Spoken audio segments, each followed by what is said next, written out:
और आईएनएस इम्फाल आज भारतीय नौसेना के बेड़े में शामिल हो रहा है। सीधे चलते हैं मुंबई। तस्वीरें आप देखिए, नौसेना में शामिल हुआ आईएनएस इम्फाल। समंदर में बड़ी भारतीय नौसेना की ताकत, बराक 8 और 16 ब्रह्मोस मिसाइलों से लैस है। हिंद महासागर में दुश्मन का बनेगा काल। सबसे कम समय में तैयार हुआ आईएनएस। और ये देखिए, ये सीधी तस्वीरें हैं। रक्षा मंत्री राजनाथ सिंह इस वक्त पहुंच चुके हैं इस सेरेमनी में शामिल होने के लिए। आईएनएस इम्फाल को आज भारतीय नौसेना के बेड़े में शामिल किया जा रहा है।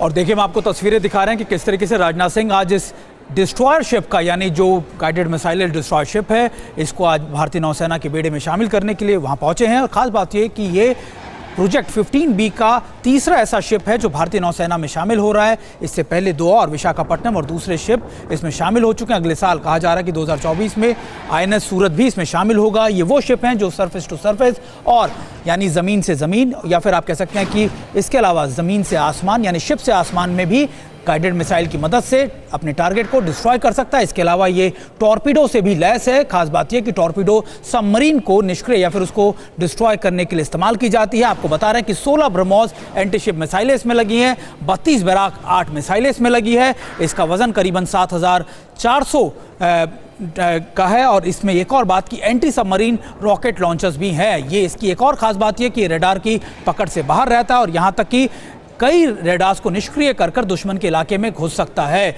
हम आपको इसकी खासियत बता रहे हैं, इसकी खूबियां बता रहे हैं। हम आपको बता रहे हैं कि रक्षा मंत्री राजनाथ सिंह, आपको दिख रहा होगा कि वहां पहुंचे हैं। इसके अलावा जो CNS यानी चीफ ऑफ नेवल स्टाफ भी उनके साथ वहां मौजूद हैं। और ये कई तस्वीरें हम आपको बता रहे हैं कि कैसे भारतीय नौसेना की जो क्षमताएं और शक्ति हैं वो लगातार बढ़ रही है। 7400 टन का है, 535 फीट लंबाई इसकी है। इसमें ब्रह्मोस मिसाइल, यानी जो भारत की सबसे अत्याधुनिक खुद की इंडिजीनियस यानी भारत द्वारा निर्मित ब्रह्मोस मिसाइल हैं, वो भी इसमें लगी है। सरफेस टू सरफेस और सरफेस टू एयर इससे टारगेट किया जा सकता है। इसकी रफ्तार करीबन 56 किलोमीटर नॉटिकल माइल्स है। सबसे खास बात यह कि ये भारत द्वारा ही निर्मित है और ये तीसरा 15B प्रोजेक्ट के द्वारा इंडक्टेड शिप है जो भारतीय नौसेना में शामिल किया गया है। Members of the MDL family, ladies and gentlemen, a very और देखिए, हमारे साथ हमारे सहयोगी राजीव भी हमारे साथ जुड़ गए हैं। राजीव, देखिए, हमने इसकी खासियत तो अपने दर्शकों को बताई, लेकिन ये बताइए कि आखिरकार इसके इंडक्शन के बाद खासतौर पर किस तरीके की मदद मिलेगी खासतौर पर भारतीय नौसेना को? बिल्कुल, देखिए, हो जाता है सेना के लिए डिस्ट्रॉयर है।